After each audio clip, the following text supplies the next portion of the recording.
What's up, dudes and dudettes of the internet? My name's Seth, and today we're gonna be trying to fight the Dreadnought in Trove solo PC hard mode. So just before we end up getting started, I want to show you all the gear and everything that I'm rocking. I am 23,604 PR on my Gunslinger. I do have a lot of my gems augmented, as you can see, just with the amount of stats that you end up... Well, the amount of PR that you get off of these anyways. I gotta swap that crit hit off to another stat, except I don't have any shadow darkness hide items or whatever it's called, so that I can end up re-rolling. I'm gonna have another video tutorial that's gonna show you and talk about the augmenting and re-rolling system, because unfortunately it is a little bit complicated, but we are rocking some pretty decent gems that do actually have us at some pretty high PR. I don't have explosive epilogue, which kind of sucks.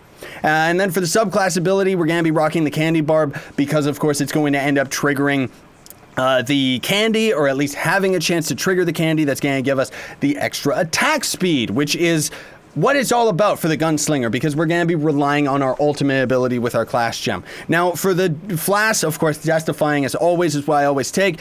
Arcane Emblem, you're going to need, and then Chromatic, because of the fact that we are going to be using our ult. Also, the Chromatic Cubesley is or Chronomancer Cubesley is another one. So, hopefully I can end up doing this, folks. Wish me luck, because he still is hard on hard mode for sure, especially if he ends up generating his magic barrier right away.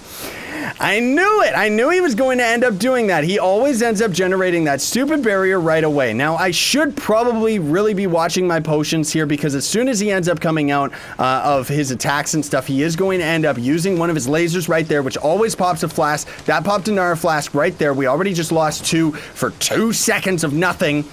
As he can end up doing it again, we're actually doing pretty okay.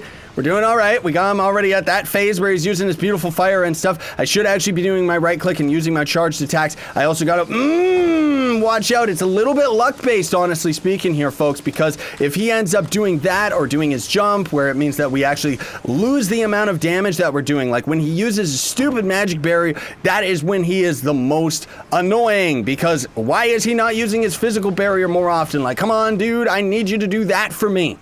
No, the physical barrier, you jerk, because otherwise for every second that he's doing that, he's giving himself a little bit more survivability, and technically speaking, he's wasting my ult. So let's see, is he going to do his barrier again? Okay, well, anyways, I guess we just have to use our stupid ult, because otherwise he's draining 1 flask per. I don't know why he hasn't gone into a phase here. Why hasn't he stopped? He just keeps using his stupid lasers on me. The biggest reason why I was getting so frustrated at that, folks, is because so long as he's not standing still, like he's doing right there, he's getting ready to do a different attack and standing still.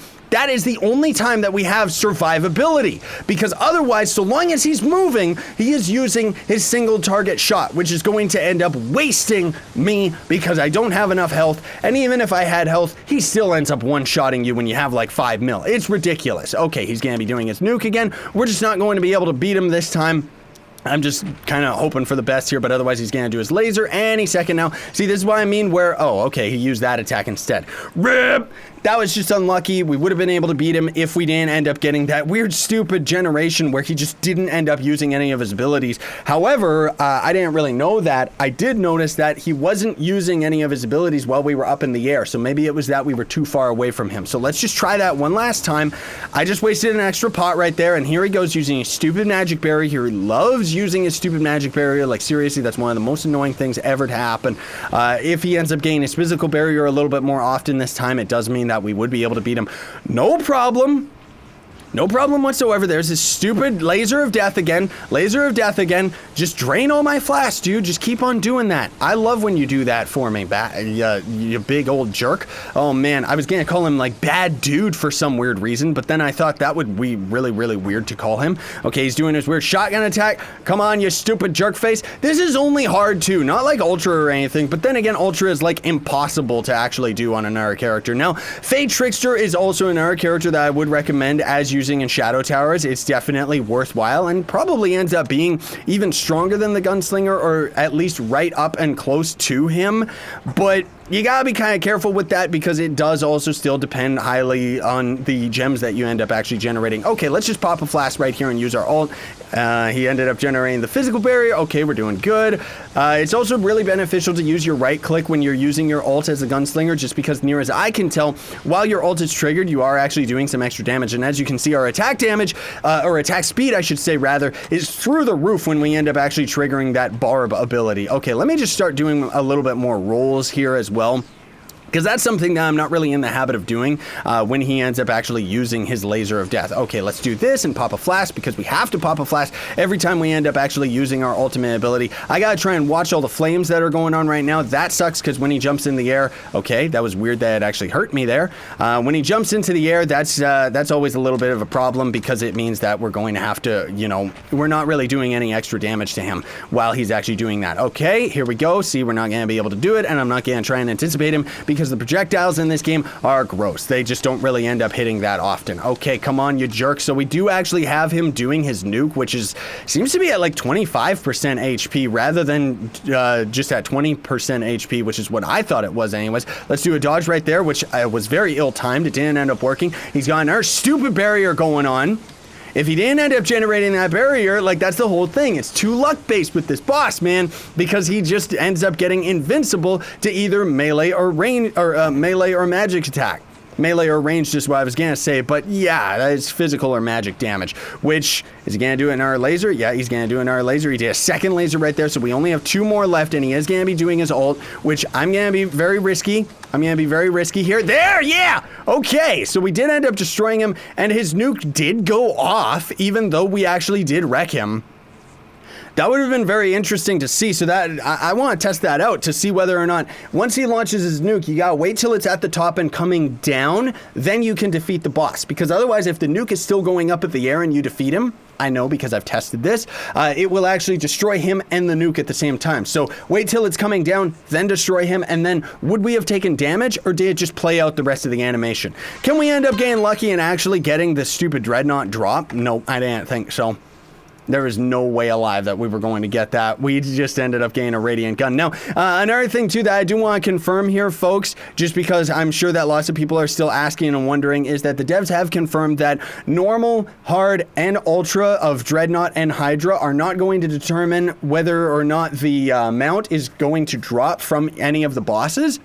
And further than that, I don't think it changes the percentage chance either. So you can actually technically farm normal Shadow Towers over and over and over again in the chance of actually getting the Dreadnought drop. Now, the reason that I'm talking about the Dreadnought drop specifically, because there is boss drops for Spike Walker, Weeping Prophet, Hydra, Pinata, like all of the bosses do end up dropping a mount, except for Daughter of the Moon for some weird reason. But Dreadnought actually drops this unique mount that I've shown off in a couple other videos that I really, really hope that I can get to show off to all of you folks, because I do think that it's tradable, but good luck actually getting it. It is just him.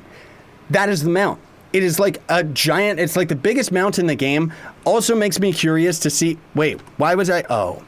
Also makes me curious to see what the mount is going to end up looking like when we end up triggering Lunacy mode. Why was I using the Candy Barb ability?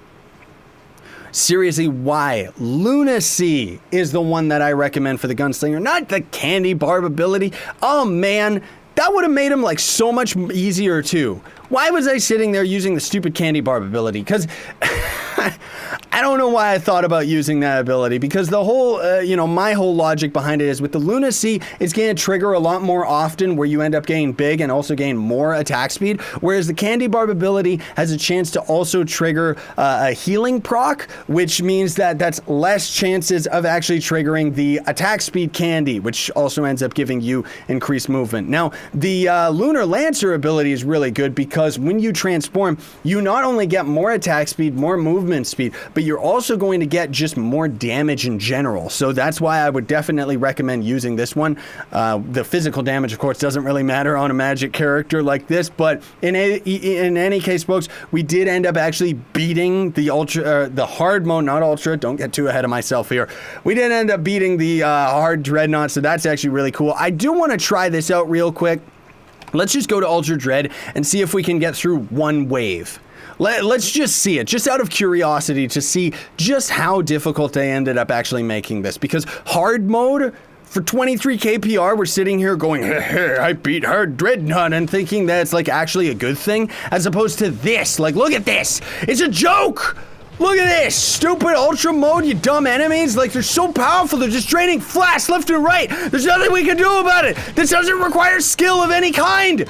Like, seriously, there goes all of my flash in like 2 seconds flat. I probably should have been using my ult more often, but hashtag confirm. Ultra's pretty much difficult, pretty much like impossible to solo. Not difficult to solo, impossible to solo. Like, seriously. And then all of the minions stay spawned as well, so we would have to take care of them. Isn't that great? Thanks for watching, folks. Very much appreciate it. Don't forget to like, share, favorite, and subscribe for more daily content. Man alive, we would have been able to beat him a lot easier if I used the lunacy mode. Sharing, liking videos, and subscribing and stuff like that is also going to end up building loyalty points that you can use on my merch store. Links are in the description for that. Thanks for watching, though, folks. I very much appreciate it. Sign on and stay epic.